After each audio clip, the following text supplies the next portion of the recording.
Hello, everybody, and welcome back to another episode of the Guys Who Stare at Stats. Cade Kennedy with you alongside Tyler Riggs. Tyler, week 13 in the books, and that might be the most wild week we've had of the year, Tyler. It's crazy to think we had to wait all the way till late November to get that second chaos week, if you will.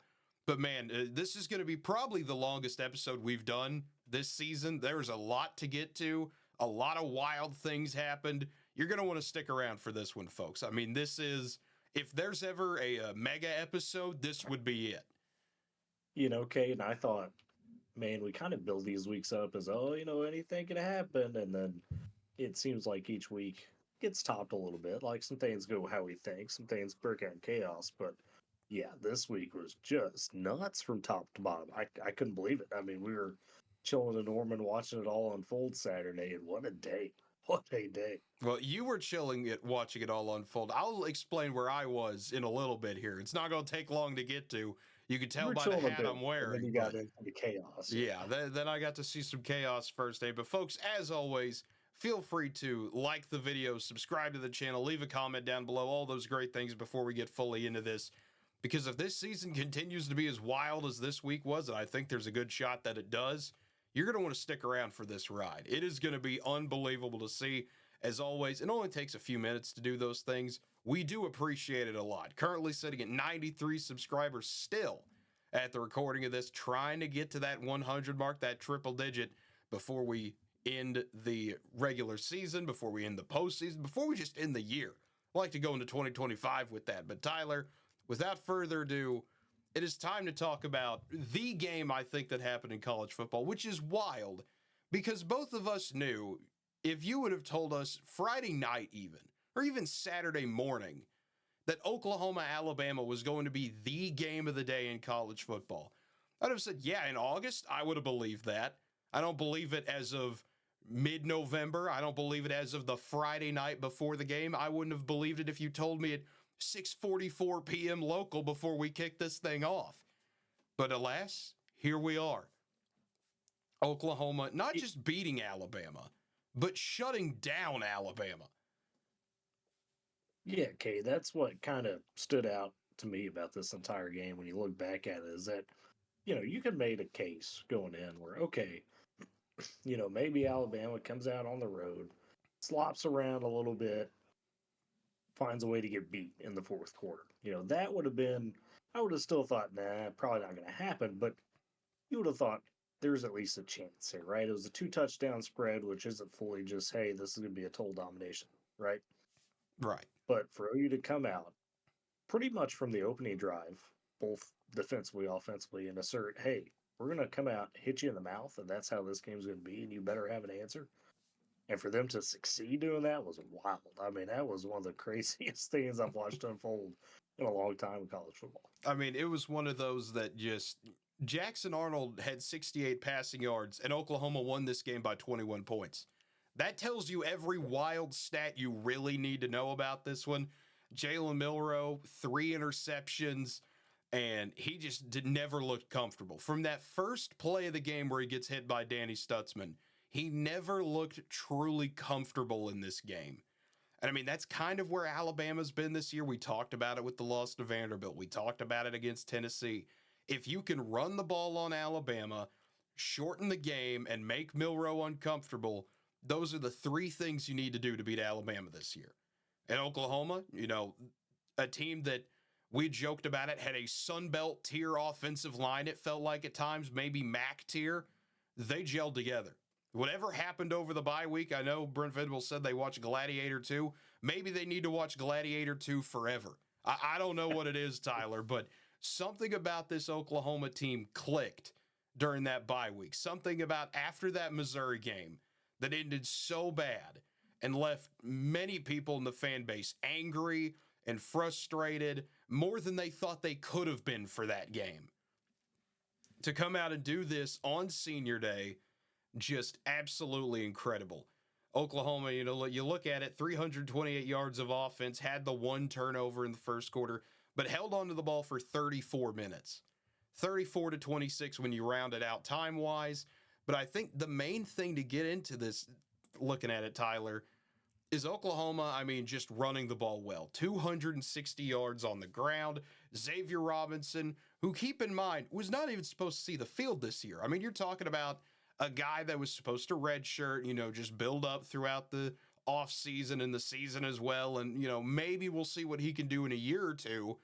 And he comes in 18 carries, 107, 2 touchdowns. He has become the guy out of nowhere for Oklahoma. Jackson Arnold, just the 68 passing yards, but ran it 25 times for 131. Just baffling. It's baffling looking at it still. And it's just, Tyler, I don't know how to explain this thing properly. This is a game that really doesn't make any sense. But for Oklahoma fans, someone who's in the stadium watching this thing, you began to believe a little bit once the game was tied. Once Oklahoma got that field goal in the middle of the second quarter, there was something you could just kind of feel in the air that, if we can get another stop here and find a way to just get this thing to halftime tied, we have a shot. And that's not what happened. Oklahoma goes on a nearly 6-minute drive. Xavier Robinson runs into the end zone. Oklahoma makes it 10-3 before half. Alabama gets a penalty, so they just have to run it out, can't try to go down the field. Tyler, I've never seen Norman explode so much in terms of a crowd just to get to halftime as that game where, everyone, OU's getting a standing ovation for just scoring 10 points. It's incredible. And, the Alabama players, I don't want to say they look dejected, but something that kind of stood out to me, and I don't know, and I might be looking into this way too much, but they just kind of looked robotic almost, where they just, I don't want to say they didn't want to be there, but they just kind of were there. The OU had all the emotion. They had all the momentum once they took that lead. Alabama just looked like a normal team out there. And then Oklahoma's crowd. I mean, I want to talk about this. This is the loudest I've ever heard Norman for a game. And keep in mind, as someone who was never there for like 08 Tech or 2000 Nebraska or something like that, but as someone who's been going to the games for the last 15 years, this is the loudest I can remember Oklahoma's crowd being for a game from the start to the end. And it all changed with the 2 interceptions in the third quarter. I mean, it just got louder and louder. Eli Bowen makes an amazing pick. Oklahoma finishes off a drive. That had not happened this year, Tyler, when Oklahoma actually got a turnover and then capitalized off it offensively. It had happened defensively. We'd seen scoop and scores and pick sixes, but that was the first time the offense on, keep in mind, just a 15-yard field, was able to get another touchdown. That sent the place into a frenzy. The Kip Lewis pick six, you might as well have you could have called the game there. That felt like time of death for Alabama this season. Once Oklahoma got up 24-3, midway through the third quarter, every OU fan in the stadium, it went from, it's not if we win this game. We are going to win this game. The defense will not let us down today. Oklahoma is going to get the job done.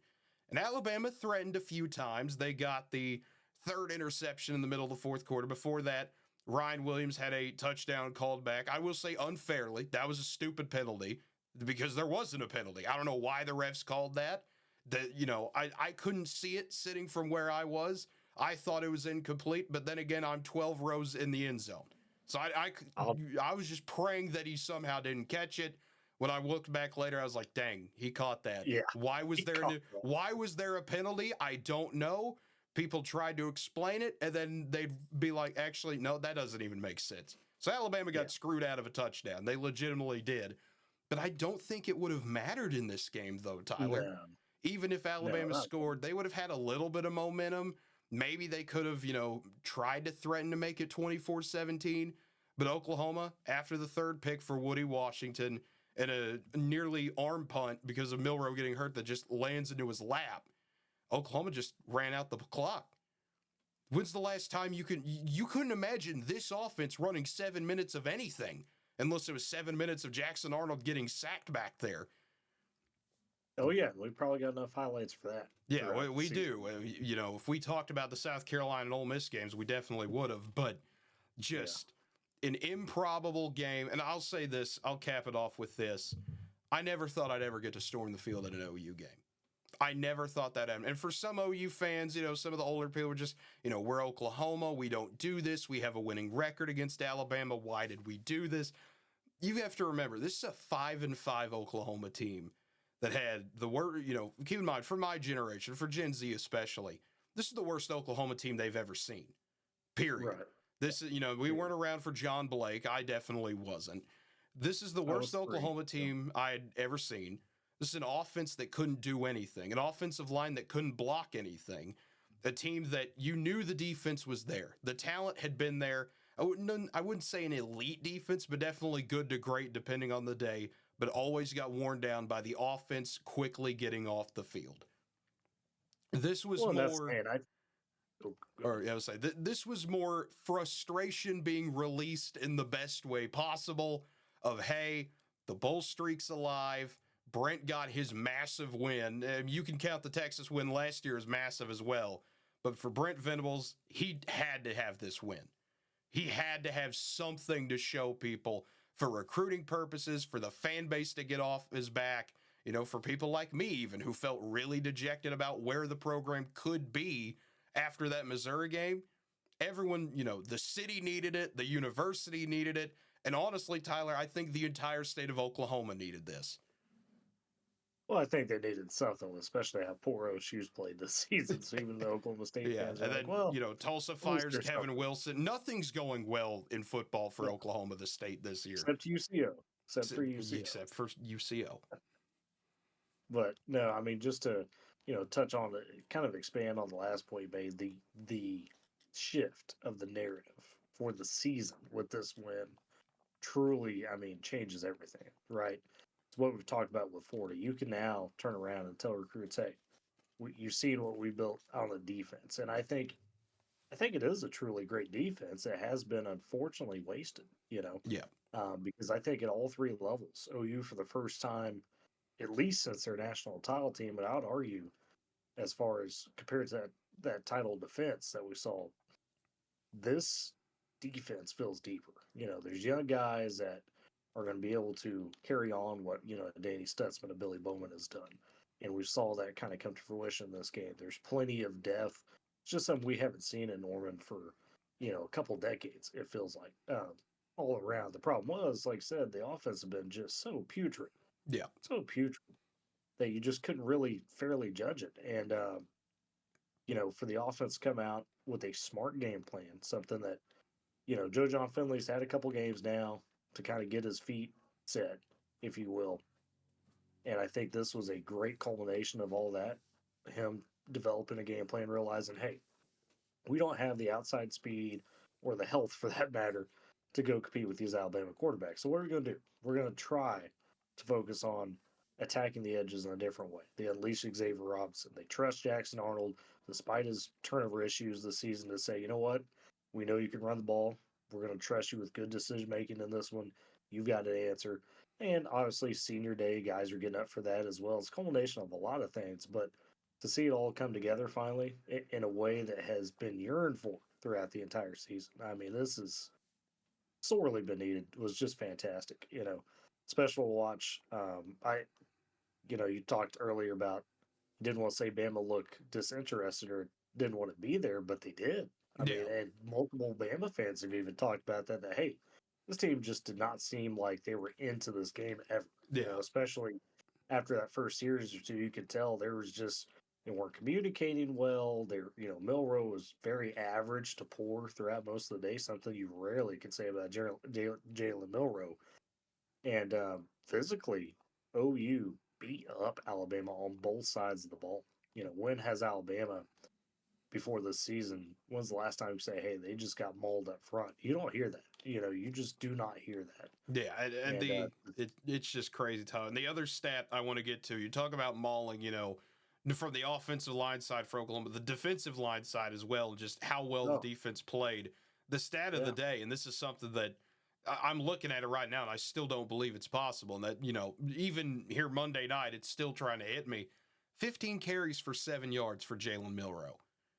Just after we watched him run for nearly 200 against LSU. Absolutely. This is just Alabama, to get back to that point of being disinterested. And if there are Alabama fans in the comments, they can correct me on this. They would know obviously a lot more than I would.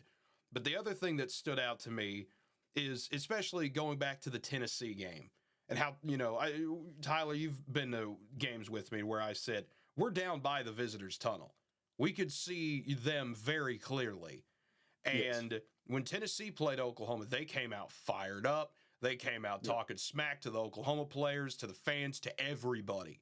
They wanted to be there. They wanted to be the team that came in and tried to break the will of our fan base. And Alabama came out and did their warm-ups normally. And they walked right by the students when they eventually wrapped back around. Students were yelling all sorts of things at them, as they usually do. And not one Alabama player looked up.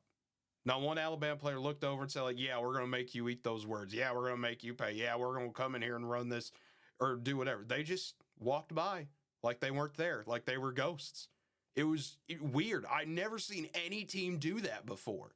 And I don't want to say, Alabama didn't care about this game because that'd be ridiculous, but it's just weird for Alabama this year. I really expected a lot more for them coming into this game, and that was how the crowd felt at halftime. It was just, okay, Bama's going to wake up at some point. We all know it's coming. We all know this dream can't last forever. Alabama's going to wake up, and it's going to be on. And they just never showed up to this game. Oklahoma just brutalizing Alabama. I never thought this Oklahoma team would be capable of doing that to anyone besides maybe Temple and Maine. But here we are. Alabama's biggest loss to Oklahoma ever. Oklahoma since 2002, 4-1 all time against Alabama. What a weird statement. Just what a weird sentence to say.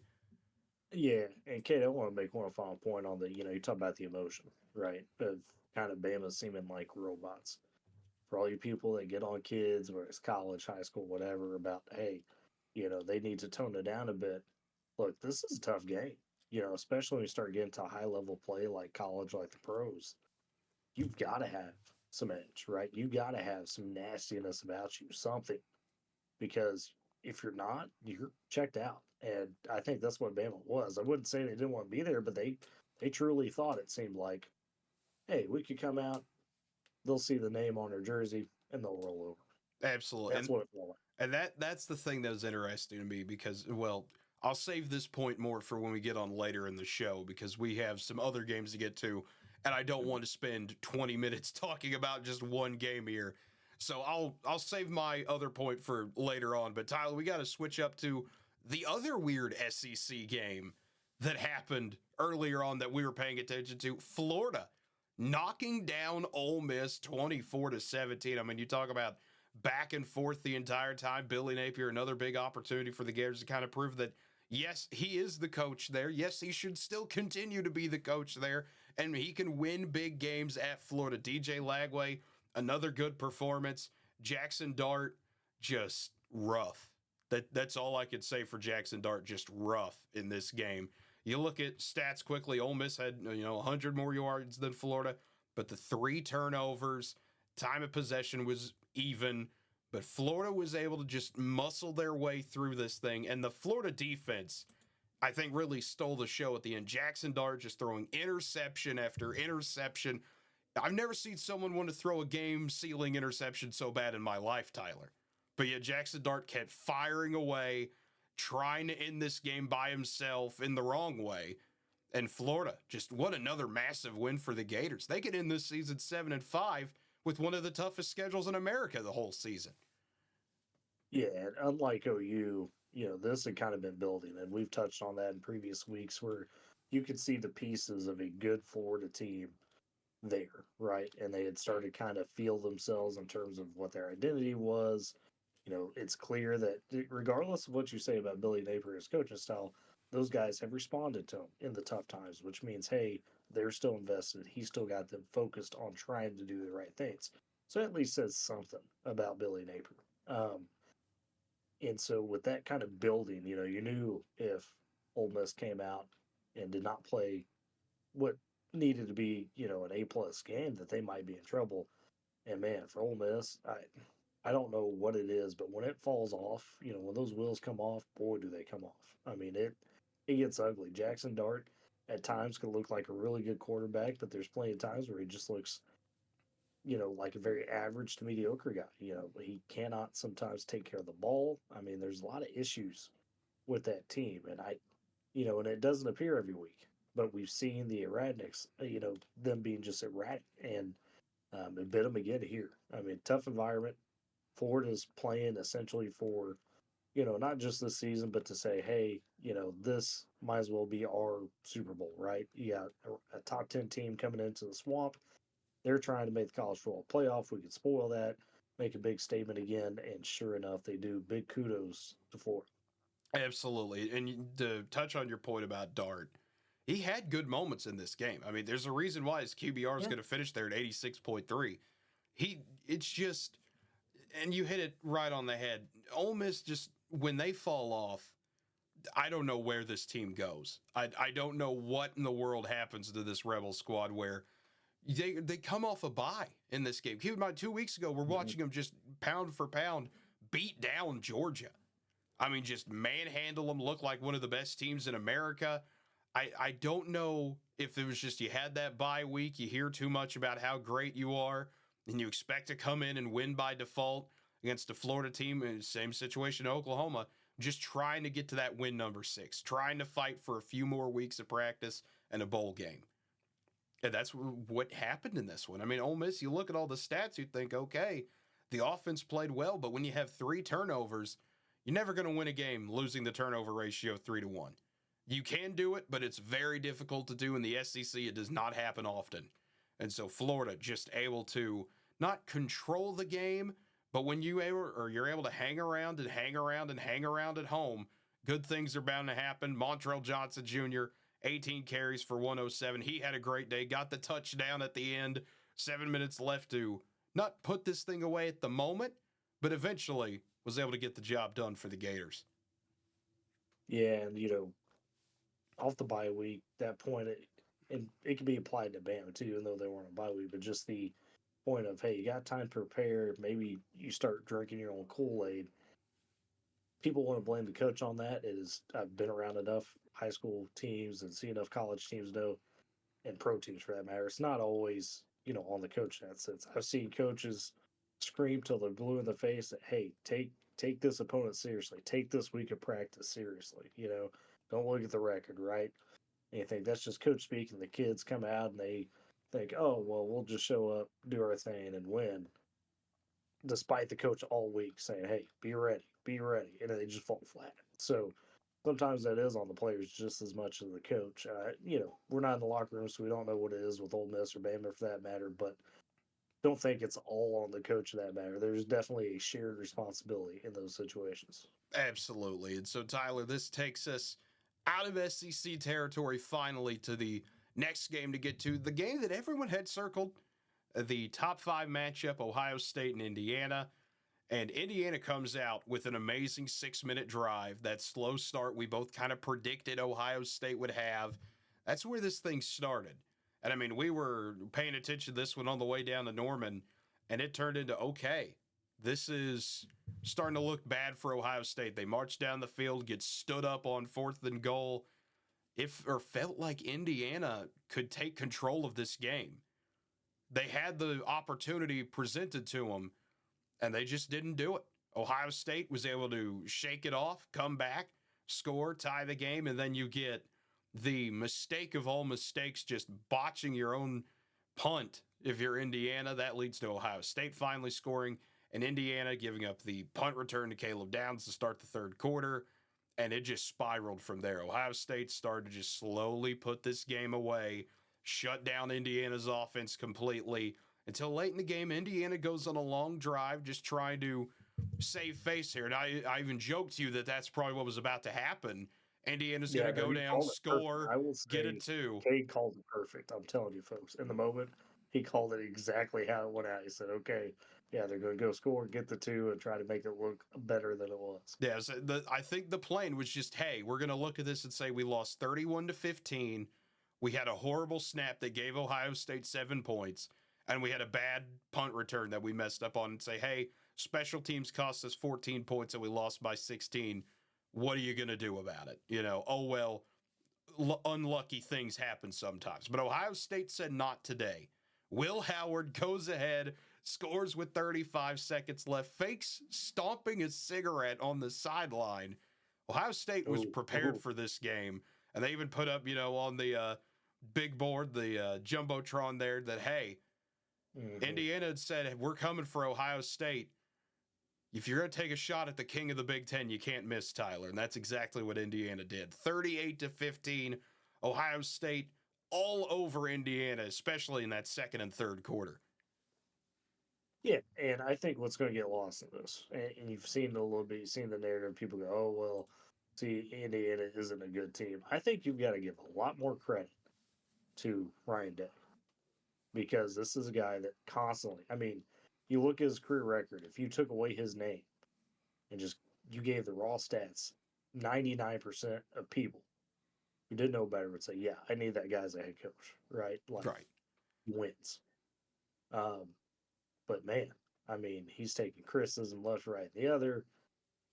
Has the rep for not being able to have his team ready in these big games. They get beat up on the line of scrimmage sometimes, and all this stuff.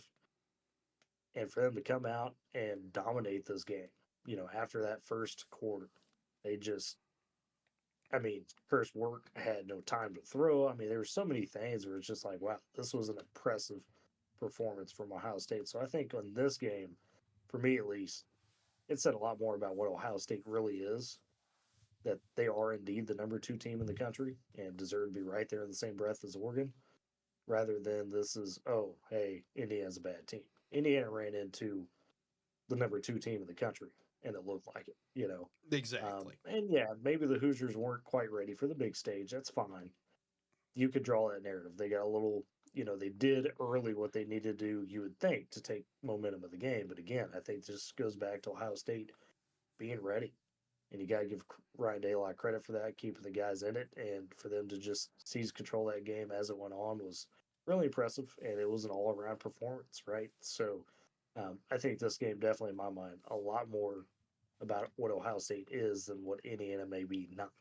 Absolutely. I think that this was a combination of a lot of things for Ohio State. I think that I'm in agreement with you. This is not an indication on Indiana. This was more, unfortunately for Indiana, if you were someone who wanted to, lay that case out like I did, that Indiana should be in the playoff unless something super bad happened, unless it was a 45-3 type of performance or something like that. They played about as well as you could in that first half, because Ohio State, if I give you this, Will Howard's going to come out and play a near perfect game, 22 for 26, 211, 2 TDs, did have that interception. Travion Henderson's going to run for 7.6 yards per carry. If Ohio State's offense is going to tee off on you, and then look at this defense. Just look at tackles for loss. Look at sacks. Look at Jack Sawyer playing well. Look at Cody Simon having 10 total tackles. Sonny Styles got a tackle for loss in there. So many crazy things happened in this game where Ohio State's defensive line just pushed Indiana around. There were times where Rourke had maybe a second to throw. No one can do anything when you only have... You could put any quarterback you want there, and unless they're, the fastest man on the planet, they're not getting out of that, Tyler. Nobody could survive what Ohio State's defensive line was doing to Indiana, just straight up bullying them. And player of the game for Indiana might have been Davidson Igbinosun. He had several penalties early on that once he kind of calmed himself down, played better on defense, Ohio State looked fine. Indiana was hunting him early, trying to get those pass interferences. They got that early. Once Ohio State started to really bring on the blitz, bring more and more waves of pressure, the Buckeye defense played phenomenal, I thought. They looked like the number 2 team in the country, maybe even the number 1 team in the country, which it looks like that's going to get settled if Ohio State and Oregon meet again, Tyler. Yeah, that would be a heck of a clash, and, could go a long way in kind of deciding, I guess, that final seeding, if you will. But yeah, this Ohio State team, once they settled in, like I said, it's just super impressive. You can say what you want about Indiana. Are they top 5 team in the country? That is probably now debatable, but I don't think, like I said, I don't think many other teams could have really done much against what Ohio State presented on Saturday. Absolutely. And I think they were just all over. And I think this is also Ohio State wanted to make a statement as well, because how much of the conversation building up to this week was, what is Indiana going to do? how good is Indiana? We were all talking about Indiana, and we were too. Everyone just kind of forgot Ohio State's there because you expected Ohio State to be there. You expected them to come out and have a good performance.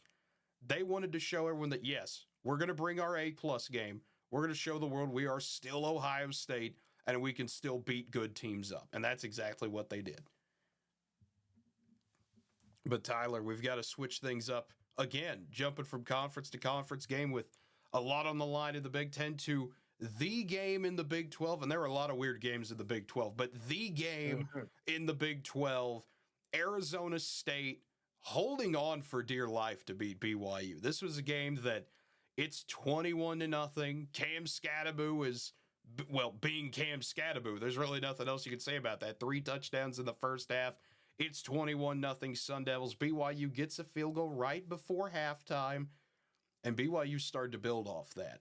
This turned into a game slowly through the third quarter.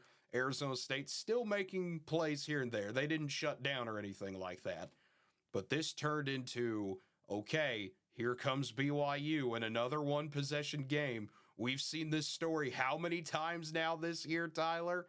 But Arizona State shut the door on them with a big interception and then nearly opened it back with a second left in one of the weirder scenarios we've seen this year. The fan base did, yeah. Yeah, the storming the field, the 13-minute delay to clear everybody off, and BYU with a Hail Mary that finishes 2 yards short. And, I mean, I told you that, but, man, could you imagine what that would be like if you were Arizona State, if you lost that game? You did all that just to lose because you threw the ball 1 second too early. Or it landed it 1 second too early.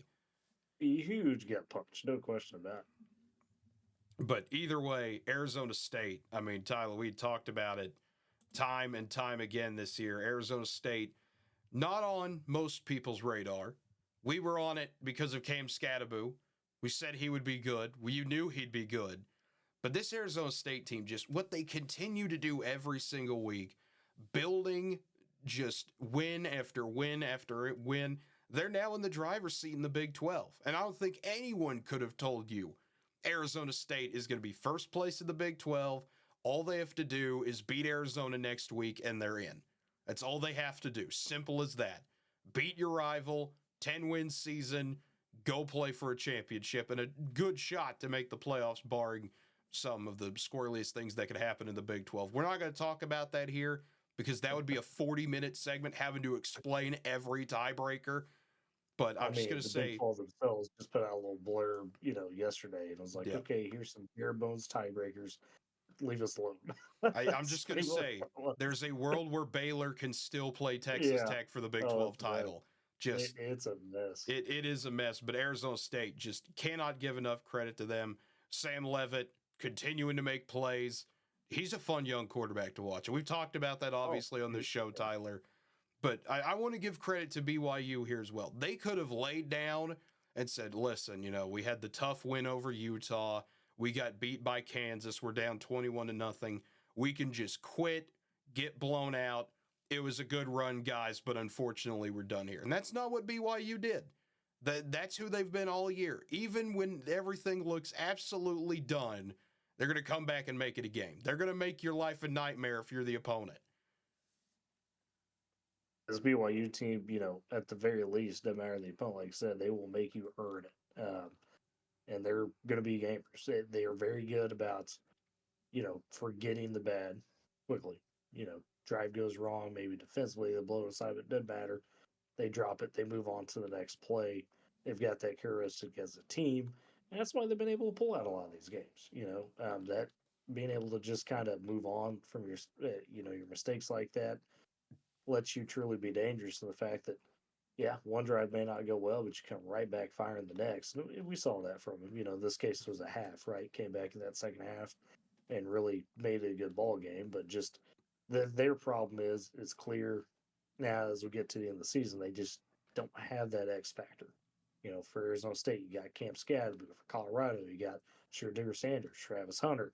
That's kind of what has failed them at late part of the season, especially in the Big 12, is they just don't have that big difference maker that could, kind of put it on his back, if you will, and make those huge plays, it seems like.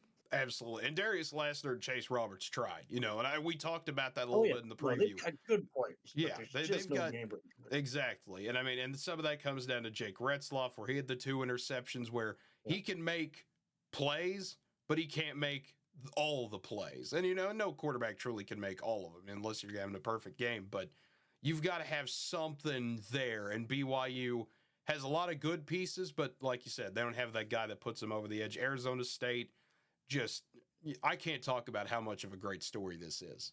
Kenny Dillingham is that guy. He's going to be that coach for a long time in a program he played at, program he clearly loves. I mean, you could see it every single moment they talk to him, every single moment you see him on the field. He is loving what he is doing, building Arizona State back, from the ashes that the program Herm Edwards just left to completely rot away.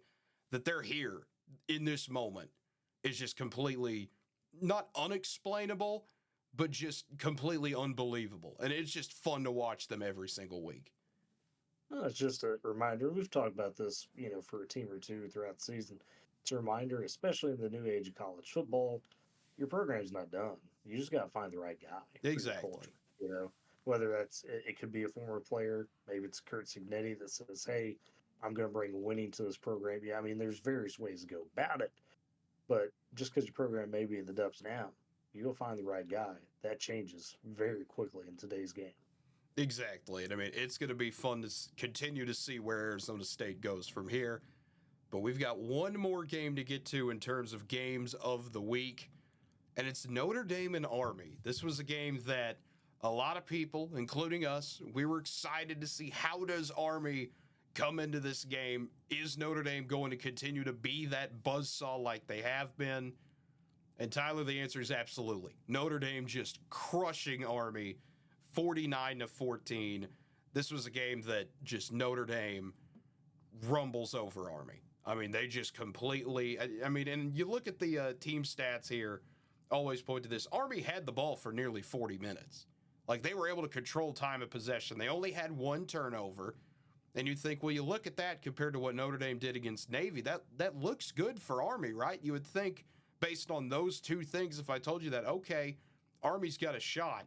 But Notre Dame nearly doubles them up when it comes to yardage. Only 2 yards away from doubling them up completely. And Notre Dame just looked amazing. And we talked about it a little bit. The key factor was going to be, can Notre Dame run the ball? And Jeremiah Love, 7 carries for 130 and 2 touchdowns. It took Bryson Daly 39 carries to get to 139. And Love was able to hit it nearly in 7. I mean, just 275 on the ground. Notre Dame running for 10 yards a pop. This is what Notre Dame had to do. They had to just control the game and say, listen, we respect Army. We know what they're capable of defensively.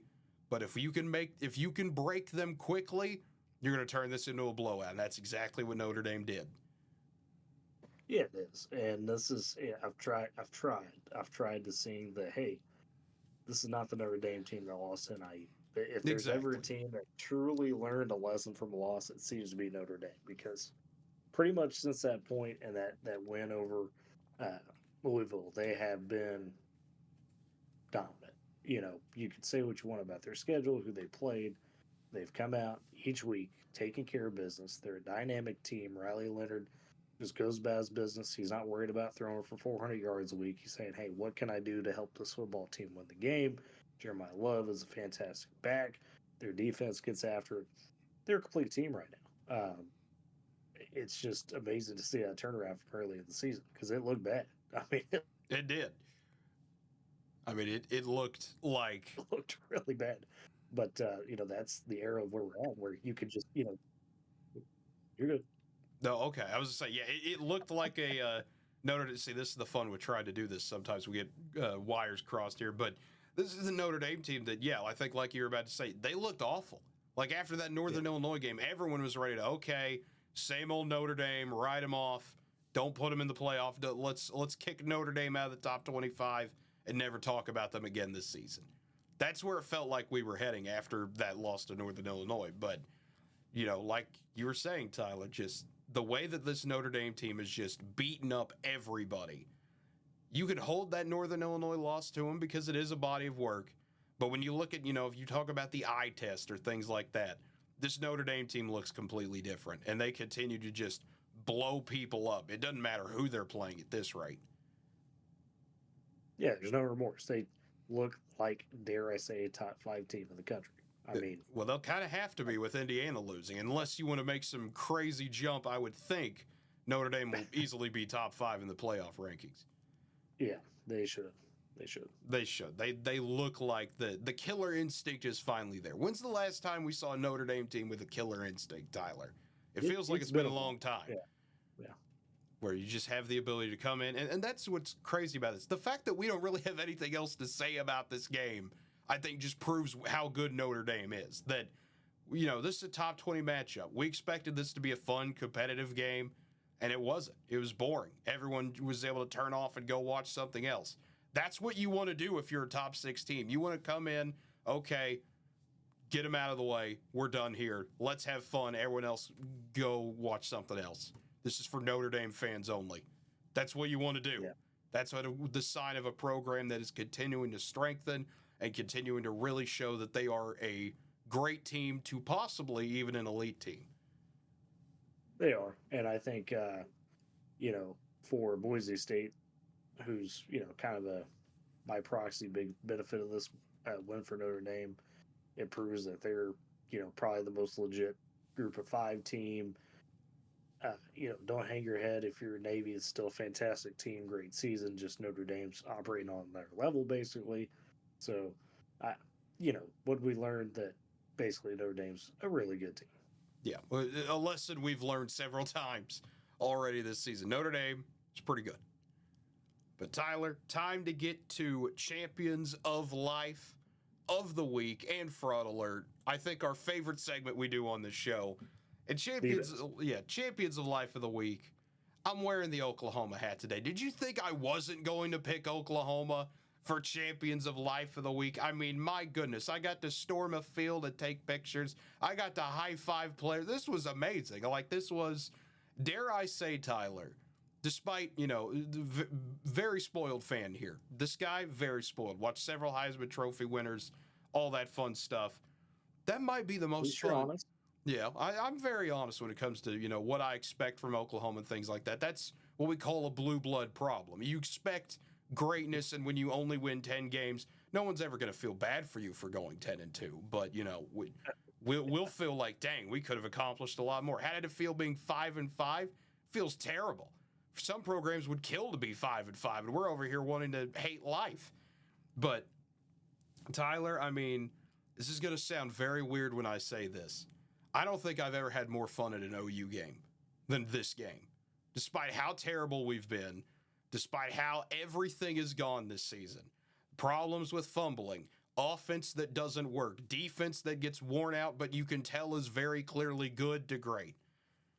This was just fun. This was a blast to be at. This was everybody coming together just one more time. We're going to play for the program. We're going to play for our coach. We're going to play for the seniors. We're going to play the show that this is still Oklahoma football. At the end of the day, we can still do this to people. We're not some pushover. We're not some scrub. We're not some terrible team that people think we are because we moved conferences and have had 2 bad years in the last 3 seasons. And that's what made this game so fun, at least for me, was the reaction that came out of this game. Because people seem to believe, and this might be more of just the bubble nationally versus where we live here in the state of Oklahoma, that people don't see Oklahoma as a good program anymore. People don't see them as a respected program anymore. You want to get respect, you want to get games like this, you've got to pull results like this. You've got to beat Alabama and show no doubt about it that you were the better team that day. Like even on Paul Feinbaum today, I sent you this because I thought it was the funniest thing in the world. Paul Feinbaum was talking to some, I don't want to say he was an Alabama reporter, but he was someone from the state of Alabama. And he was talking about how this was such a terrible game for them. This was a lot worse than Vanderbilt. And then he said the line that nearly broke me and made me nearly die of laughter. He said, and Oklahoma's not even a good program anymore. This isn't even a good, this is a horrible loss for Alabama. Oklahoma isn't even a respectable program anymore. And that's what I love about this move to the SEC. because you get some people who don't follow ball outside of the SEC, who saw Oklahoma and Texas come in and just saw them as fresh meat. As, okay, these are two more programs that are going to get caught under the grind by the high and mighty Alabama and Georgias of the world, and we're going to show them what the SEC is about. How's that working out for you? You just lost to the worst Oklahoma team since 1998. High and mighty Alabama. And I know it's kind of weird that this happened to Alabama because I think I respect Alabama the most of the SEC. Like, if this would have happened to Ole Miss, I would be on another level right now of, like, wanting to yell at the camera. But it's funny to me that this is an Oklahoma team that had absolutely nothing to play for but pride in themselves and their coach and the players on the team. The fan base got behind him and still showed up when a lot of people sold their tickets, didn't want to be here. Tickets, by the way, Saturday morning for this game were $50. In August, they were $400. Nobody wanted to be at this game, but there were 80,000, or not 80,000. There were a lot of Alabama people there. We were all wearing crimson, so you couldn't tell, obviously. But there were, 70,000 Oklahoma fans there because we still support our team at the end of the day. We're not going to flake out as much as some of us want to. We're going to sit here and watch this thing all the way to the end. And for Oklahoma to do this and to show that they're still capable of this works wonders for recruiting, for the fan base to rally around everybody. And it gives you a lot of momentum going into the rest of the season because now LSU, that game looks winnable. You get a bowl game that works well after beating LSU, and you somehow, with no offense, Tyler, go 8-5, it would feel like red Iowa, but you would take that at this point. And that'd be a lot to build off of going into next year. Yep, and that's what it's about. What have you done for me lately? We've talked about that with a lot of these teams. I'd say to add to your point about, OU being champions of life, it's refreshing to see a team, and, Florida's doing the same, to go, hey, exactly. We're going to play for each other. We're going to play for the pride of the university. We're better than this. We're representing the name on that jersey, which has tradition, and we're going to embrace it. That's what college sports is about, right? That's what a lot of people claim has been lost with the advancement of the transfer portal and NIL. But if you look hard enough, it's still there. It is definitely still there. And that's why I think it feels so good, and it was a lot of fun to watch. Absolutely. But at the end of the day, it's just games like this that, remind you what it's about to be a fan. That even when things are going horribly wrong, you can still pull off games like this and remind the world that Oklahoma football is still Oklahoma football. We're still going to be around. We're not the next Nebraska, at least not yet. I don't ever want to get to that point. But Oklahoma, massive win. Could Nebraska beat Alabama? I don't think they could. Which is funny enough because, Tyler, my other champion of life of the week is Nebraska. Oh, because Nebraska, 44-25 win over Wisconsin. An amazing day, and the big reason for this, 6-5.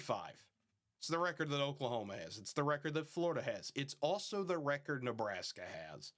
And the one thing that those teams all have in common is that fight to get bowl eligible. And for Nebraska fans, prayers have been answered. They finally won a game and didn't have to go through a one-possession heartbreaker again. For the first time in 8 years, Big Red will be in a bowl game. And Nebraska fans, I'm sure, could not be happier, could not be prouder of this team. They put together an amazing effort. Dana Holgorsen just coming in as a fly-by-night offensive coordinator. I mean, putting that all together on a whim, and it's working. It's clearly working. Yeah. And for Nebraska, just could not be happier for them. Just Matt Rule, what he's trying to do at Nebraska, what he's trying to build there. We've talked about it before. I believe he can be the guy for Nebraska. I really do. I think the same thing applies that you play Iowa. That's going to be a rough game. Iowa's going to be favored. But if Nebraska can somehow find a way to get that one, it's the same thing I talked about with Oklahoma. You're 7-5. Maybe you get a big bowl win. You're 8-5, and you can start to really sell the, hey, we know what happens in year 3 of a Matt Rule coach team. We're following the path. That could be the breakout year for Nebraska. I don't want to say they're back yet, obviously. We got to wait first. They can still go 6-7 this year. But what this game showed me for Nebraska is they're willing to continue to just trust in that process. They know what Matt Rule's capable of. They are back, I think, on the way up. Yeah, no, big time statement for them for sure. No questions about it. All right, Tyler. So I've gone through my spiel. Again, could talk for another 15, 20 minutes about this, but I'm sure our audience does not want a 5-hour video at that rate. But who do you have as your champions of life of the week? This one's a bit odd, but let me explain it. I'm going with Indiana. Now you could say, hey, Okay. you could say, wait, they Interesting. lost. They got embarrassed by Ohio State. But if you took the temperature of an Indiana fan after that game, pretty down, right? They're thinking, we might get pushed out of the playoff. But by the end of the night, they're going, hey, we've got this thing locked up. They don't have to play Big Ten title game now, most likely. Yeah, barring the weirdest thing ever. Right. They could go smack one more opponent to end the season, say, hey, we're 11-1. Our only loss is to the second best team in the country, and we're easily in. I mean, the temperature of a fan, for more, and we've been through it. We've been We there have. where everything's down, it's all bad, then all of a sudden, not looking so bad. Indiana, champion of life, by the way, and the SEC just absolutely choking. I mean, just falling on their face and doing what they accuse of teams like the big, conferences like the Big 12 of doing, where, hey, you guys are actually really mediocre. You're not good. So, Indiana, despite the big loss, champions of life, because I think they very well might have sewed up their playoff chances despite the loss. Yeah, I mean, I would think they would with everything else that happened. An 11-1 Indiana in this environment should not be left out. You still got to beat Purdue. I don't want to say that's an automatic win because that is a big rivalry game. And if College football, if Purdue's going to spoil someone's season, it's got to be Indiana. Which that would be rough, and then Indiana might get flipped around on the other end here. But they might have to be on fraud alert if they lose that game. But just easily, I can see where you're coming from with Indiana. I mean, it was all hope was lost to, hey, we're good. Yeah. I mean, you go smack Purdue, you're in the playoff. It's that simple. But Tyler, anyone else you've got for Champions of Life of the week here? I feel like I told you somebody pre-show. I forgot. I think that certain ready to get the frauds of the week. That certain team starts with a Notre and ends with a Dame. Oh, if that helps thank you. That's who I was going to go to. See, yes, this is why we put everything in a list.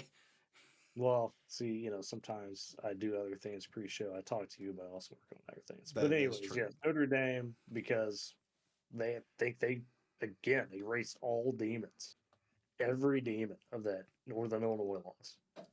Notre Dame, without question, this week proved, hey, we are a top 5 team in the country. That NIU loss means nothing. They have exercised it completely. Couple that, same thing with Indiana, where you look at, hey, the SEC fell on their face. Notre Dame's in. They have punched their ticket. USC's terrible. USC's not going to pose a threat to them. It's done. Notre Dame's in the playoffs. You could book 2 teams in the playoffs right now in Indiana and Notre Dame. Absolutely. And that's why they're my champions of life. Yeah. And you just think about, what's going on in the state there for those fan bases. Just got to be an amazing time where everyone's feeling good in the state of Indiana, except for Purdue fans. But hey, it's basketball season. So they're feeling they're feeling good. Football, what? Yeah. Yeah, they're feeling good here. But Tyler, it's time to get to fraud alert finally. And I think the answer is pretty clear on this one. We'd both joked about it. We both said it. We both earned agreement.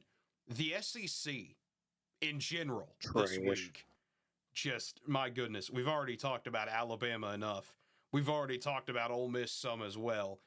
Texas A&M losing to Auburn in 4 overtimes, just absolutely brutal for the Aggies. And it does not help at all that Mike Elko came out and said, yeah, we're focused on Auburn this week. That didn't help at all. Texas, let's talk about Texas real quick. They didn't look special this week. They won by 17. They won by 17, but it was a game that, they kept flashing on the scoreboard in Norman where it was just, oh, hey, Kentucky has the ball back and they miss a field goal. Oh, hey, Kentucky has the ball back again in the red zone. Oh, okay, never mind, they didn't score again. oh, hey, it's finally a 10-point game. And then Quinn Ewers gets injured again. He's going to be good to go for the A&M game, but that certainly does not bode well. And then we've got to talk about maybe the wackiest result that you're going to look at the score and say, what? No, that wasn't it. Don't include them here. We got to talk about Georgia. What the heck did Georgia do this week? I mean, a game where that nobody was watching. a game that literally only Georgia fans were watching, and they got lucky with this. If you would have told me it was going to be a 10-point game between Georgia and UMass in the third quarter, 31-21, getting outworked on defense by the Minutemen, a team that at one point in time may have not even had a senior day this year. Like, that's where that program's at right now. They did eventually say they're going to have something, but just I can't even begin to describe.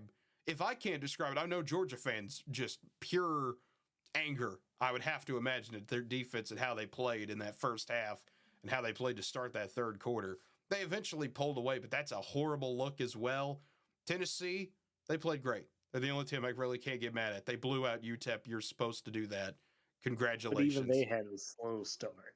But they got even though, they had a slow start, but their defense did not fail them. But it's just, you look at the SEC this week, and it doesn't help that you made, I don't want to say you, because a lot of SEC fan bases, everyone varies. Everyone's their own person. But a lot of them jumped on Indiana. Okay, hey, you're getting blown out by Ohio State. We're all right. 5 SEC teams are getting in. This is going to be, we're doing our thing. Then Ole Miss loses.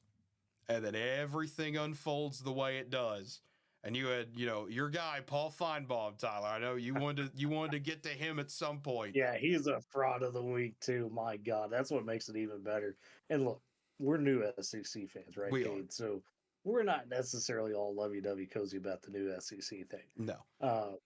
So, I take delight in the fact that Feinbaum all last week was one of those leading the charge nationally, and you expect him to, but it was really obnoxious talking about, Georgia's at least a top 5 team in the country. You can't tell me they wouldn't beat the Miamis, the Indianas of the world. And you go around and slop around against UMass. And then on top of that, all these teams that you also claim are better in your Ole Misses, your Alabamas, they just get beat. Bama got brutalized by OU. They did. And so that was just a perfect culmination of, hey, sometimes, the SEC we know is really good, but they're not the defending national champs. That conference doesn't have the championship. For as much flack as the Big Ten's taken, who's the defending national champions? Allegations, controversial, not when it comes to, the scandals. Yeah. But they're still national champs. It's still there. May not show the NCAA record books, but they're still the national champs. So, I'd say Paul Feinbaum, the SEC, and entirely frauds of the week. Yeah. Very funny to see. And it's just, and this is the thing that you talked about, we're new to the SEC, but you got to remember, as Oklahoma fans as well, most of us have had we've had a beef with the SEC for a long time. Oh, yeah. It goes back to, Bob Stoops even before the Sugar Bowl against Alabama. Well, I don't know why they talk about how great the SEC is when we could beat them. We're Oklahoma. And I'll never understand this. The idea of having pride in a conference makes no sense to me. Why would you care that much about what Arkansas does? You are literally an LSU fan or a Georgia fan or an Alabama fan. Why would you care if they win a bowl game or not? Wouldn't you want them to lose so you feel better? Like, hey, haha, they lost. That's how I've always viewed it. See, this is where we're opposed, because I do want strength in my conference. Like when we're Big 12, I want Texas to come into Red River game unbeaten, looking great. So when we smack them, it looks better. See, I'm the opposite. If Texas could go 0-12 every year, I'd love it. If Texas would never win another game for eternity, it'd be beautiful. Now, will that happen? No. But that's what makes a rivalry good, is the fact that you've got teams. There's a reason nobody cares about, the MAC rivalries, except those fan bases. Yeah. That's not good teams. And I love the MAC, don't get me wrong. I think they're better than what people give them credit for. But they're not on the level of the SEC or the Big Ten. Big 12. I will never get the idea. Having good competition makes things better. I can, regardless of if you want to see that team lose or not. yeah, and I can understand that. But to me, it's one of those just, I care about what Oklahoma does. I care about that because I'm a fan of Oklahoma. If Georgia goes 8-4 or if they go 12-0, that makes no difference to me. How does that impact Oklahoma in a year if we don't play them? If they're on the schedule, yeah, it'll be fun to track and see how they do. I'm going to see how the other SEC teams do. But at the end of the day, if we can control what we can control, it doesn't matter what every other team does. If we win our games, it doesn't matter at the end of the day. If we win our conference, we're fine. Let me show you why it does matter. What happened to Florida State last year, kid? They got left out of the playoffs because the committee was wrong. That's what happened. Right. And part of that was not only because they lost their quarterback, but because their conference, the ACC, was deemed not good enough, right? Which so is when wrong. You're just worried about your team, when you're just saying, well, who cares what happens to the rest of the conference? That's what you get. You become the ACC, where all of a sudden you can have the 13-0 team get left out because people go, well, they lost their quarterback in the conference. Isn't really that good because nobody's deemed good. That's why I think rooting for the conference as a whole is a healthy thing. You want to beat them, but you also want them to be good enough where you can say, look at how tough of a conference we just destroyed. I guess that's my deal on it. I want to be the champ of that type of conference. See, my difference is that I'm a professional hater, Tyler. That's where we split at the end of the day, I think. But you're also a secret ACC fan because you're going to get a 13-0 team left out. That's what it is. I don't know. See, that could be an entire different episode where we just argue about that decision. But we could have those. Yeah, we could have a channel full of those too. Yeah, we absolutely could. But I don't think there's really many other frauds of the week to get to here, Ty. I think we kind of got all our venting and frustration out of the way. / once again, praise for Oklahoma. Because this is the only time I think we've talked about Oklahoma in a positive light this year on this channel. So we're going to milk it for all it's worth. Sad to say. Yeah. It's never fun when you're a fan of a team and you never get to have fun on your own channel talking about a good win. So we're gonna enjoy this week for all it's worth, even if we get destroyed by LSU. It does. Right. I don't want to say it doesn't matter, but we got our 6th win, Tyler. As sad as that is to say, we got our 6th win. We did it. Pop the champagne. Absolutely. But anyone else to get to on fraud alert this week? I don't. Unless I think you had one, but I can't remember at this rate. See, this is why I threw in Feinbaum on top of the SEC. There. Oh no! Hold on. Okay, so this is why we write things down. Did you remember something? Yes. I did remember. America ? Is America frauds of the week with Army just getting absolutely tatered by Notre Dame? Or is America a fraud, Cade? Tyler, communist confirmed? Maybe ? No, I think Notre Dame is. Okay. Yeah. But Notre Dame's not red, Tyler. That's not how this works. How can you be a red menace if your colors are blue and gold? Marcus Freeman? Are we sure about that? Okay. Is it for sure it's not Bupska Leonard and stuff, Ryler? I mean, come on. Oh, goodness. We got to dig into these guys. Notre Dame has been on a tear against America, it seems like. On a week where Air Force One, you're going to say America's frauds of the week. Wow. I said ? I'm not saying they are. I'm saying we got to look at it. They may be with the beatdowns that Notre Dame handed Navy and Army. I'm sad. I'm sad. I'm sad too, but oh well. Life unfortunately sometimes moves on. It does. But Tyler, time to kind of introduce a new segment on this show. We're kind of scrapping the power rankings for now and the Heisman race. Nothing really. At this point in the season, nothing's going to change about that. We could debate Travis Hunter versus Ashton Genty, and we would just make the same arguments we made last week. Nothing, I think, is going to really change there. So, AP poll up on the screen so you can look at that. Just the top 4 not changing, of course, as expected. Notre Dame moving up. Georgia, Tennessee getting their bumps. Miami, SMU, welcome into the top 10 SMU at number 9. A lot of people I know were happy to see that. Indiana stays in the top 10. Only 3 points away from SMU. And the reason why you're thinking, well, this is the AP poll. This doesn't mean anything. And you're right. When the rankings come out, that'll completely change everything. But they've mirrored the AP poll a lot this season. So it's almost the best blueprint you can have to look at this thing. Boise 11, Clemson at 12, but Alabama at 13 is the one that a lot of people have been kind of up in arms about. Why is Alabama 13 right there? still with the opportunity to get in. Arizona State's right below them, which, of course, in rankings logic, Arizona State would be above Alabama and Clemson as well. So that's settled there. And Alabama fans are seeing Clemson ahead of them, right? Yeah, well, I mean, with Clemson, Clemson getting destroyed by Georgia to start the year, I'm sure it cannot feel well for them. But at the same time, you're 8-3 with two ugly losses to Vanderbilt and Oklahoma. You also got beat up by Tennessee, but that's, Tennessee's number 7 in the country. That was on the road as well. But it's just, you can't lose 24-3 to a team with no offense and expect to be ranked in the playoffs. I think every Alabama fan's accepted that. But there's a lot of people, and I don't want to start this conversation yet because we have to see it happen first.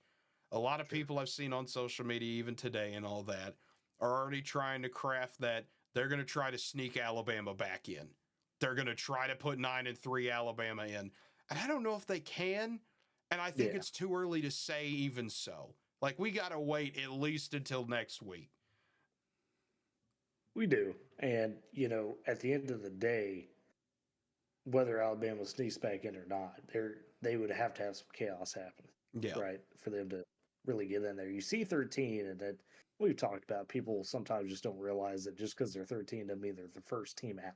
Exactly. It's not how this necessarily works. So, is Alabama still a top 15 team in the country? Yeah, probably.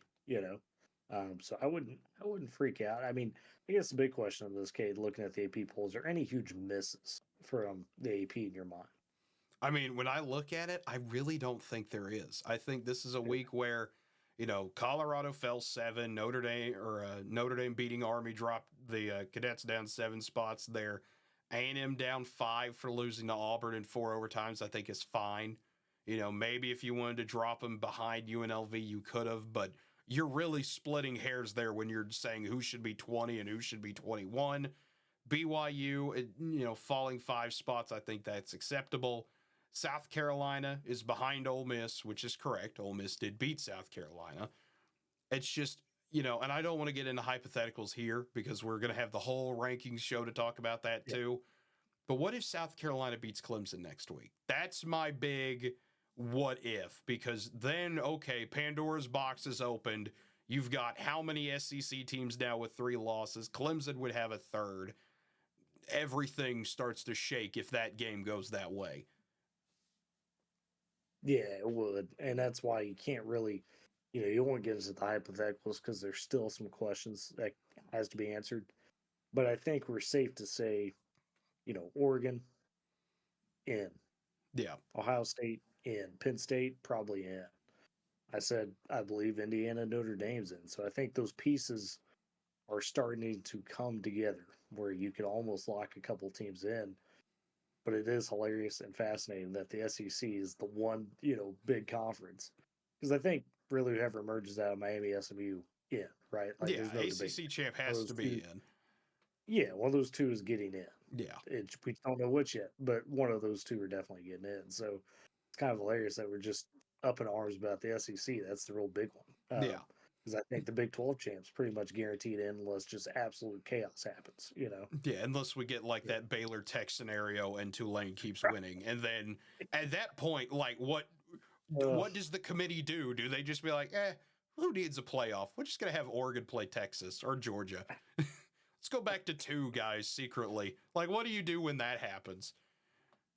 Yeah, I couldn't tell you. Yeah, and that's why I wouldn't want to be a committee member. It was a tough job. Exactly. The only other hypothetical that could be fun is if Texas A&M beats Texas, it turns into a what does Texas's resume look like? Because you'd be 10-2, you wouldn't be in the SEC championship game. That'd be not a bad loss. A ranked loss is never going to be super bad, but losing to A&M like that, you really wouldn't have an amazing win on your schedule still. You'd have that Georgia loss as well. Then we'd start to have that conversation about where does Texas deserve to be ranked, and that could be fun. But again, we got to see them lose to A&M first for that discussion to even get started. Oh, for sure. And we don't know that's going to happen, of course. You can't lock a rivalry game in like that. Though that will be fun to talk about in the preview this week. So you're going to want to stick around for that, folks. Yeah, but overall, I think that the AP as a whole got it right this week. Probably going to be pretty close to what you're going to see in the college football poll. I'd be shocked if it was truly that different. I would think so. All I'm going to say is unless they do something really funny in a bad sense here, like put Bama at 11 and try to backhand justify that, that would be the only thing I'd get up in arms about, but you can't do it after a game like that. You can't do it after losing by 21 to Oklahoma. Surely they realize, right? Surely, you would think, but their name is not Shirley, Tyler, so you never know. It's tough. All right, let's get to best of the rest here before we go insane. This is already a very long episode, and we still got. We knew it was going to be. We told you at the beginning. If you're still here, hey, we thank you for watching this. But best of the rest, got to start with Penn State and Minnesota, a game that we didn't even really go into this one that much. This was when people tried to will it into existence, say, hey, this could be a close game. Minnesota playing well, Penn State. People still not sold on Penn State. 11.5-point favorites were the Nittany Lions. I thought, well, that's good enough to not mention on the show. And I was wrong. I was completely wrong. Minnesota came out and made this an absolute fight. Penn State was in it for all 4 quarters, had to rally back and win this one. Minnesota tried to play one of my favorite games of we're down 4, but can we win by 2 field goals if we play really good defense enough? And it did not work. They got 1, but they could not get 2.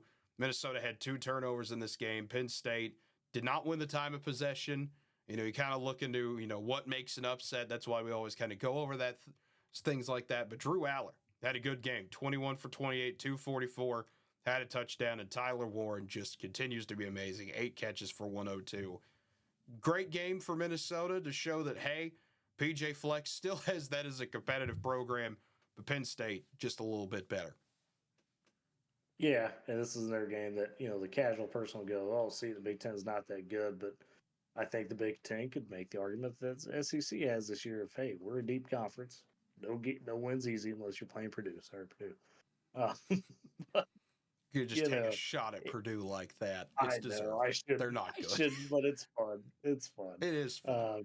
Just to start some fires. But no, I think the big key was definitely Drew Aller. You touched on him answering in a moment where they really needed him to make sure that he didn't make those big mistakes because it was a tough environment and they were able to pull through. And I really, really am excited to see what happens when the nation finally gets to see Tyler Warren, a bit more on the national stage, right? That's a guy, golly, what a player. I mean, what an absolute gamer that guy is. Absolutely. I mean, this was another one where Penn State, you're just trying to survive, stay in the Big Ten title race, which in theory, all they need is Michigan to beat Ohio State. They just need that one little thing, Tyler, and then they've got a good shot at it. But either way, yeah, definitely. Hey, Michigan's won the last 3. I mean, why can't it happen a 4th time, Tyler?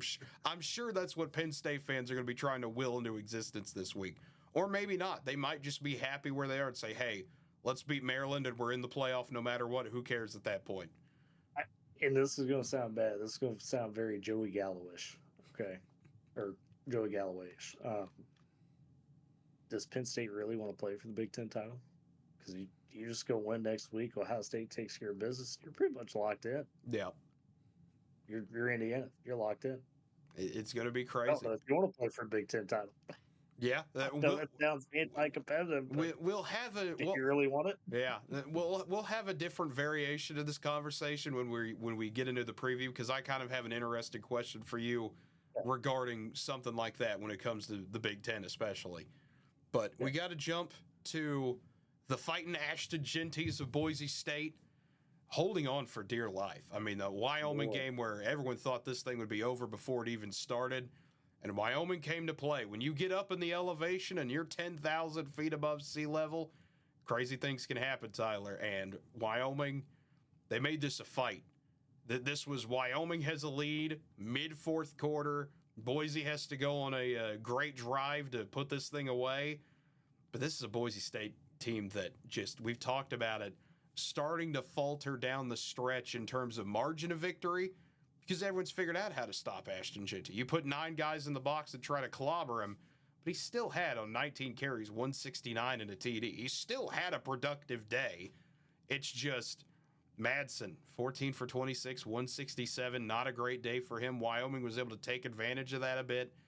And this was a rock fight that no one expected.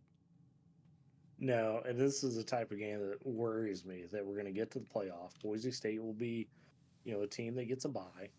They'll get, really good squad that comes in there, had won their first round game and just demolishes them. Because, like we talked about, the book's kind of out. Yeah, you could let, Ashton Denty, as long as he basically doesn't go insane, like doesn't go for 250 plus yards, then there's a good chance you could really hinder Boise State, because he just does not have the weapons around him to make teams pay for stacking the box like they do. Absolutely. So that kind of scares me a little bit, this game does, and what it could mean for the future for Boise as you go through into the playoffs. And you've got to look at it too, especially, and we'll talk about this now since this is the only Mountain West discussion we have for this episode. Fresno State beat Colorado State this week. So now UNLV is in position to play Boise again for the Mountain West title, if everything plays out like it should this week. That's where things start to get a little bit dicey if you're Boise, because now you've got to play UNLV, who, remember, that was a fight the first time they played them. And UNLV, they know the way to stop Genty now. Everyone knows how to stop him now. Everyone's seen the chart. You know how to figure it out. It takes 9 guys to stop one, but if you do it, you can stop the entire Boise State offense. And then it turns into, do you have enough firepower to beat him? UNLV has enough firepower to put points on the board. If we get there, that is going to be an interesting game to talk about. We still got a long ways to go, but that thing could get very interesting in the Mountain West. Yeah, it could. And you know who's really rooting for that? It's Tulane. Because I think Tulane's going to go to that American Championship game and think, hey, we go take care of business, we very well might sneak into the playoffs. Yeah, that is the opportunity that's going to present itself. And that's why we said it in the AP video, or the AP segment of this thing, Bracketology. Don't get too invested on just, the right now.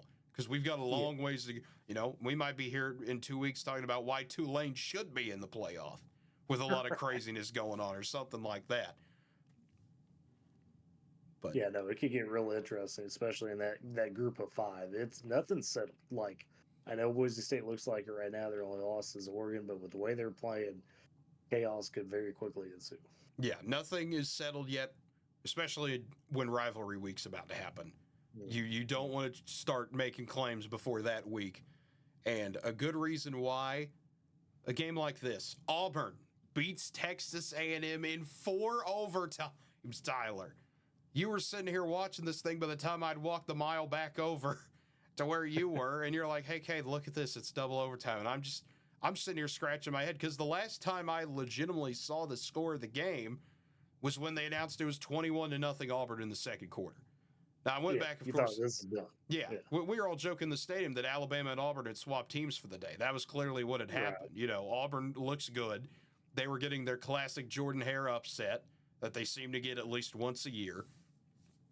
And it was a day where A&M you obviously probably kept your eye on this one a little bit more than I did, just because of how circumstances were that day. I was busy having fun on a football field. But, Auburn just played impressive in this game. Peyton Thorne looked good. Auburn only had the 1 turnover. That had been the main problem with Auburn earlier in the year. Texas A&M fought hard, came back, made this a game, controlled time of possession late, had several long drives. You look at it here where, you go on a nearly 9-minute drive in the second quarter. You open the third quarter with a 5.5-minute drive. They were able to start to make their way back in this thing. And then there's the shootout didn't really get going, because A&M was just trying to settle this thing up. They get the lead late. Looked like A&M had completed the comeback. And then Auburn just marches down the field, kicks a chip shot field goal, had the opportunity to win the game, but we play for overtime instead, and we go to 4 overtimes. My goodness, this must have been a marathon of a game to be at in the stadium. Auburn gets the win, storms the field, gets the big celebration, and now the Iron Bowl looms, where Auburn is playing for bowl eligibility. Texas A&M, I don't want to say they got caught looking ahead to Texas, but Mike Elko did say they were looking ahead to Texas. I mean, he kind of gave that slip that A&M care. They're going to care about this game. They care about that other one happening this week a lot more. Yeah, that was apparent, right? Because they came out unfocused. I mean, it was a thrashing to begin this game, and boy, you looked up and you thought, oh, what a way for A&M fans to kind of feel some of a lot of the same things they felt with Jimbo at the helm. You know, you thought, man, we are too talented for this to be happening.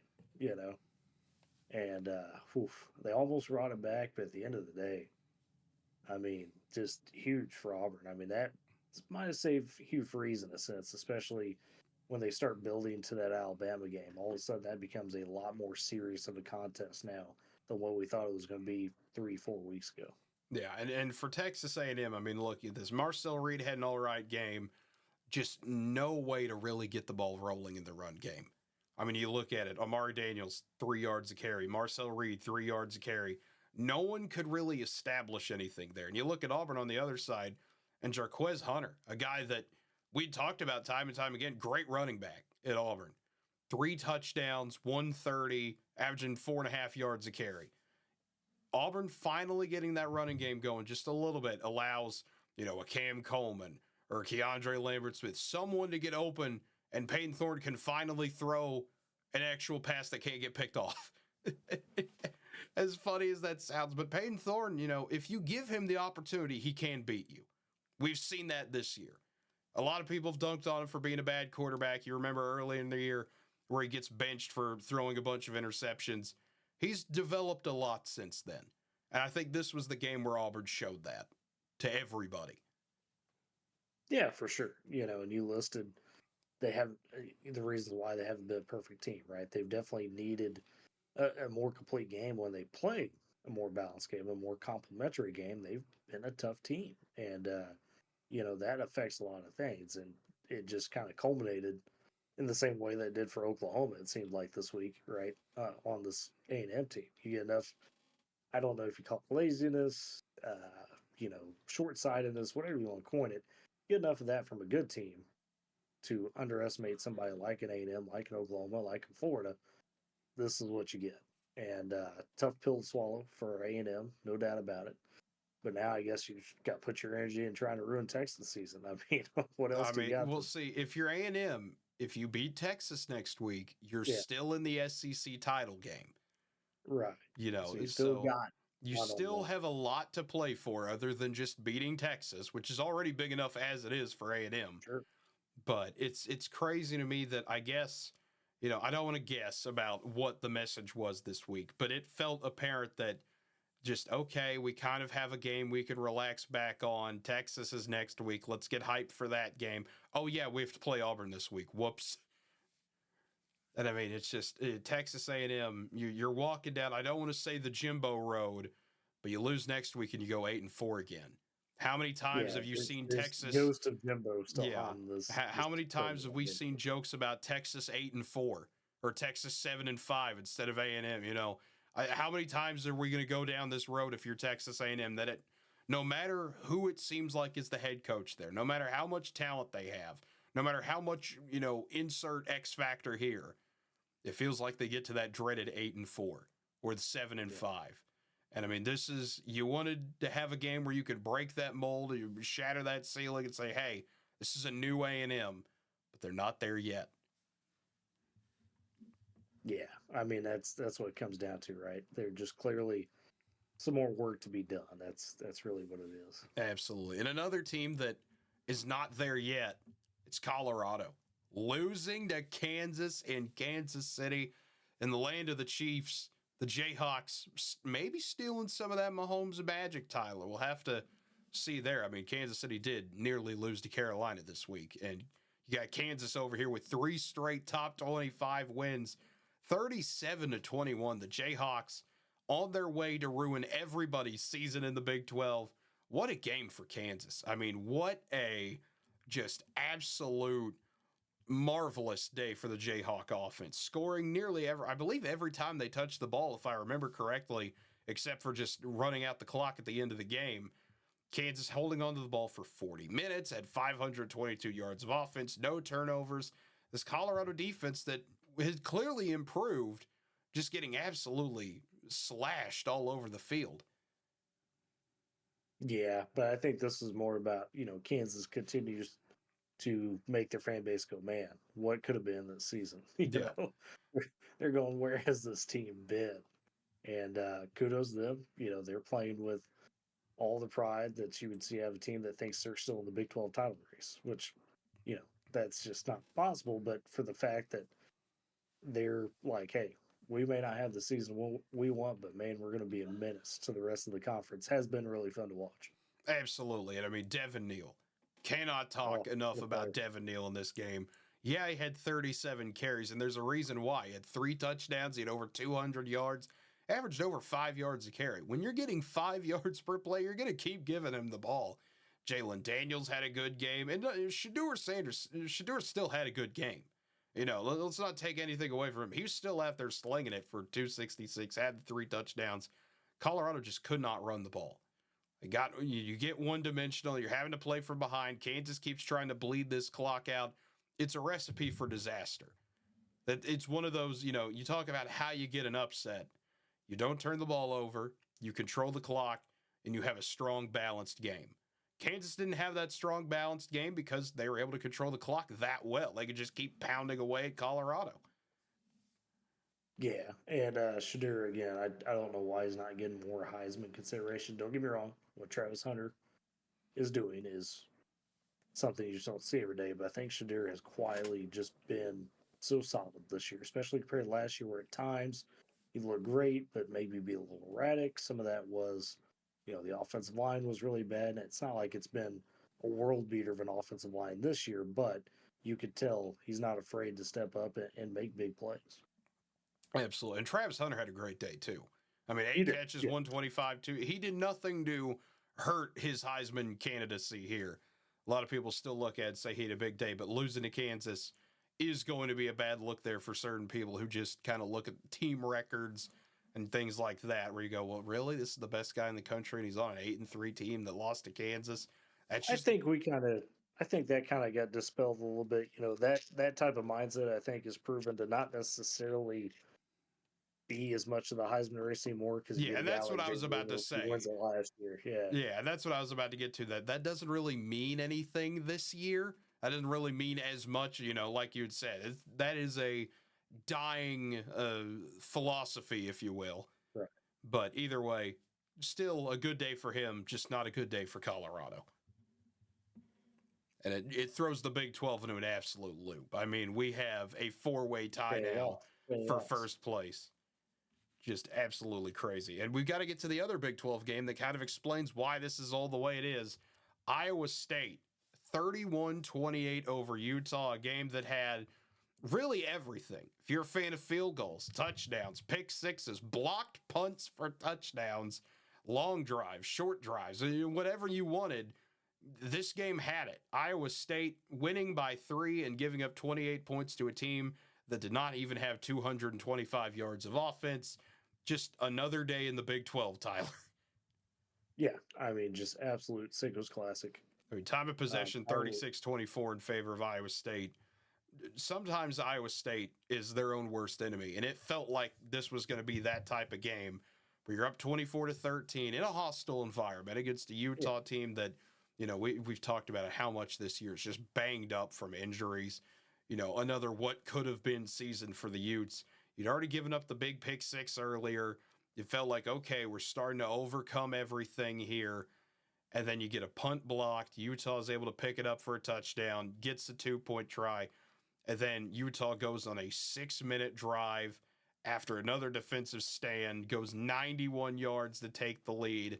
And you start to think, oh boy, here we go. Utah's going to make their one final stand to try to keep Iowa State out of the Big 12 championship, potentially.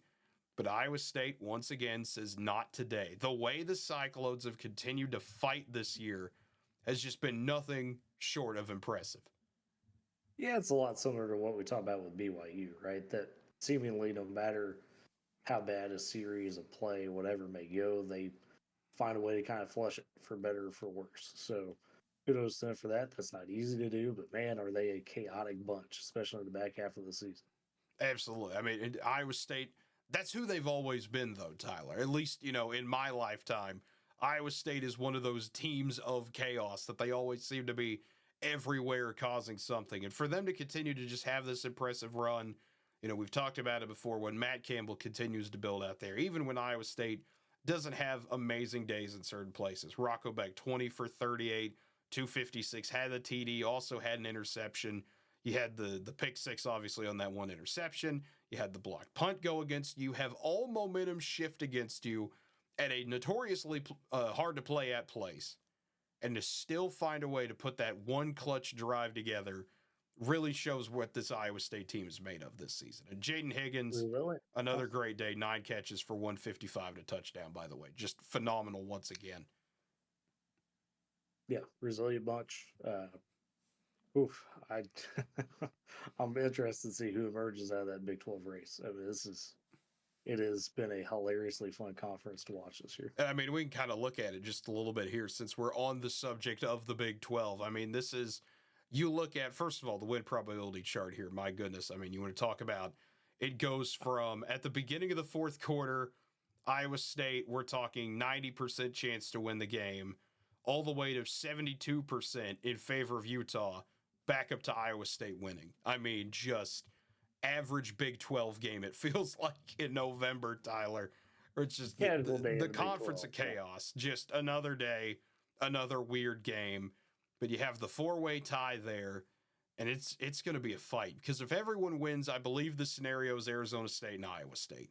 And that would be an amazing game. But you take one team away, everything can just get jumbled up into a giant mess. Yeah, I think they said some along the lines of in the most extreme ways, considering every possibility. There's like 1,000 possible outcomes of final standings going into this final week of the Big 12. That just tells you how insane it's truly been.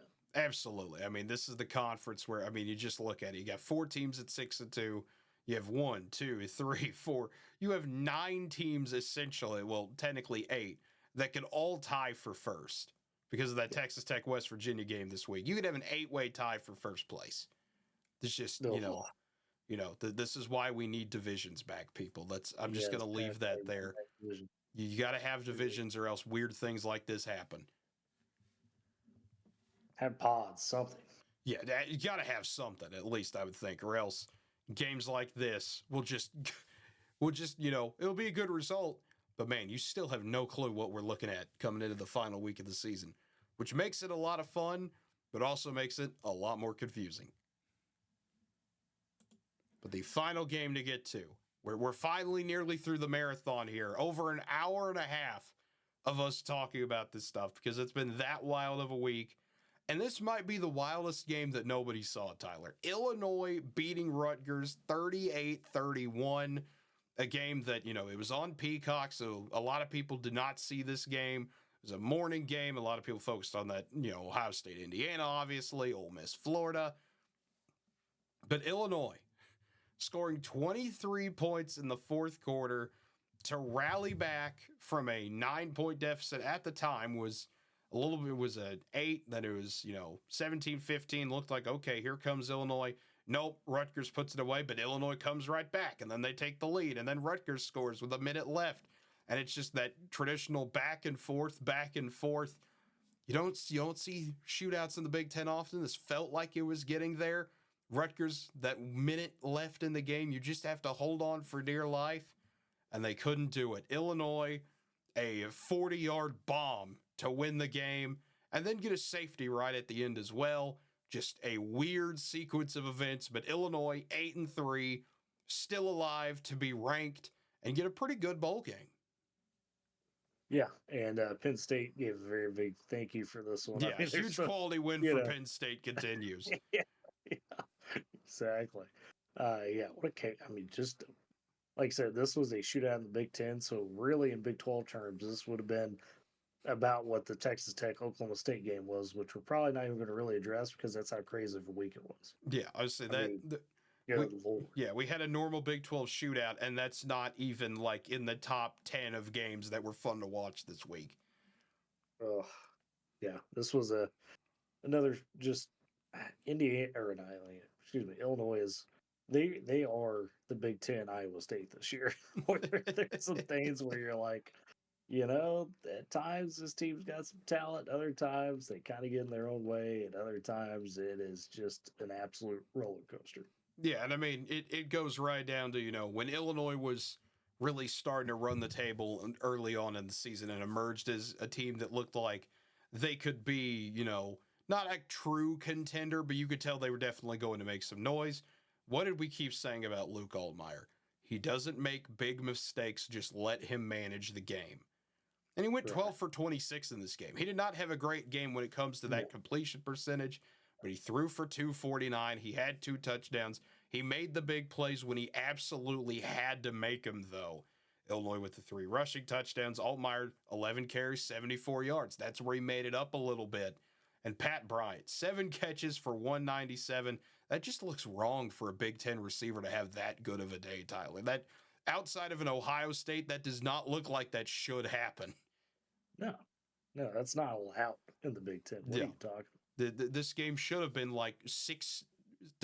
Like that's what we think of when we think of, quintessential joke Big Ten score. But, a phenomenal game on both sides. It's a shame that no one really saw this game because of how chaotic it got in that final 2-minute stretch. But Illinois, just what a win to continue having a great season. And Illinois, the shot to go 9-3. They got Northwestern, big rivalry game there. You win a bowl game, 10-win season for Illinois would be massive for the Fighting Illini if they can get there. But Tyler, I think it is finally time to put the wraps on this thing. Week 13, we can finally put it in the books. It's been a long episode. It's been a lot of big games. An hour and 36 right now, looking at my OBS here, recording it. And I don't think there's any other things we could talk. I think we're finally getting it all out of our system. Just what an amazing week this was. I mean, just to fully break it down game by game and to think of all the things we didn't even talk about that happened this week that we could have gone, even more in detail on. The State game for sure was one of them. I mean, it was a great Saturday for college football fans is what it was all around from top to bottom. First game to last. Exactly. We had so much more. Syracuse, Connecticut was a fun game. Florida State actually won a game. Like a lot of crazy things happened this week, Tyler. I mean, truly in the land of unbelievable there. But as always, folks, we say this, cannot stress it enough. If you enjoyed this video, if you've made it this far, feel free to like the video, subscribe to the channel, hit the notification bell to always be notified when new episodes come out. Feel free to leave a comment down below. I know usually not a lot of comments. We do read them when we get them. We do always try to see how we can incorporate it into the show.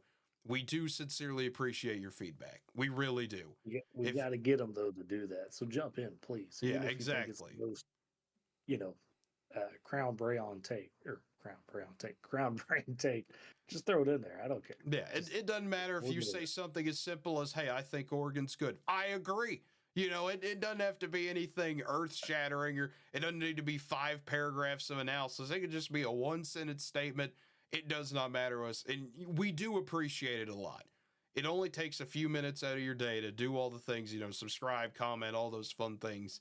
It doesn't take a lot of time, and we do sincerely appreciate it a lot. Trying to get to that 100 subscriber goal. When I started this channel 2 years ago, I didn't know where this was going.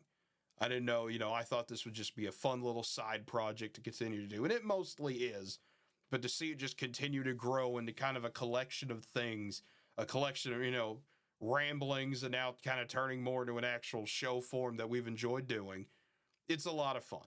And I think it's just, we've got the crowd storming video even up from the OU Alabama game. I'll put the link in the description below to that. Just having a collection to put some of that stuff as well. Just like, hey, listen, this is college football. This is sports. We love talking about this. It's a great place to put all this stuff. Amen. Absolutely. Amen to that. But I'm gonna say amen to the thing I said. Exactly. That. My brain is gone. My voice was gone Saturday and Sunday. Now my brain is finally gone as well. But folks, as always, until next time, have a good one, everybody.